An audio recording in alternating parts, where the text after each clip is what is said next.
Hello നമസ്കാരം, എല്ലാവർക്കും നമ്മുടെ ചാനലിലേക്ക് സ്വാഗതം. കേരള PSCയുടെ കീഴിൽ വിവിധ നോട്ടിഫിക്കേഷൻസ് വന്നിട്ടുണ്ട്.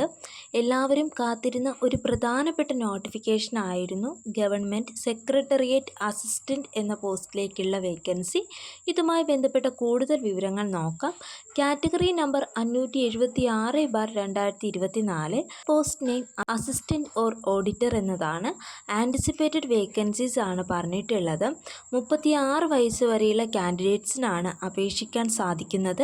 ഏതെങ്കിലും ഒരു വിഷയത്തിൽ ഡിഗ്രി ഉള്ളവർക്കാണ് ഇതിലേക്ക് അപേക്ഷിക്കാൻ സാധിക്കുന്നത്. ഈ പോസ്റ്റിൻ്റെ സാലറി സ്കെയിൽ 39,300 മുതൽ 83,000 വരെയാണ്. ഗവൺമെൻറ്റിൻ്റെ വിവിധ ഇൻസ്റ്റിറ്റ്യൂഷൻസ് അഥവാ ഡിപ്പാർട്ട്മെൻറ്റുകളിലേക്കാണ് നിയമനം ലഭിക്കുന്നത്.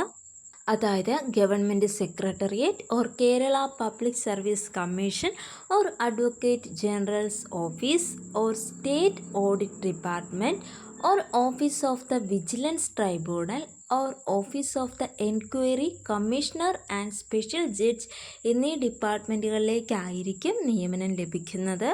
കേരള PSC എക്സാമിനേഷൻ വഴിയാണ് നിയമനം വരുന്നത്. ഡയറക്റ്റ് റിക്രൂട്ട്മെൻ്റ് ആണ്.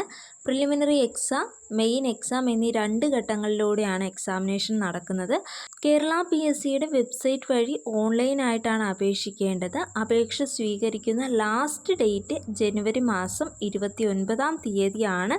അപ്ലൈ ചെയ്യാൻ താല്പര്യമുള്ളവരാണെങ്കിൽ എത്രയും പെട്ടെന്ന് തന്നെ അപ്ലൈ ചെയ്യുക. ഇതുവരെയും കേരള PSCയിൽ 1 ടൈം രജിസ്ട്രേഷൻ ചെയ്യാത്തവരാണെങ്കിൽ ആദ്യം 1 ടൈം രജിസ്ട്രേഷൻ ചെയ്യുക. അതിനുശേഷം ഈ പോസ്റ്റിലേക്ക് അപേക്ഷിക്കുക. അപേക്ഷാ ഫീസ് ഒന്നും തന്നെ ഇല്ല. നിങ്ങൾ ക്വാളിഫൈഡ് ആണ്, അപേക്ഷിക്കാൻ താല്പര്യമുണ്ട് എങ്കിൽ എത്രയും പെട്ടെന്ന് തന്നെ അപേക്ഷിക്കുക. ഈ ഒരു വീഡിയോ നിങ്ങൾക്ക് ഉപകാരപ്രദമായാൽ തീർച്ചയായും ലൈക്ക് ചെയ്യുക, ഷെയർ ചെയ്യുക, കമൻറ്റ് ചെയ്യുക, സബ്സ്ക്രൈബ് ചെയ്യുക. താങ്ക്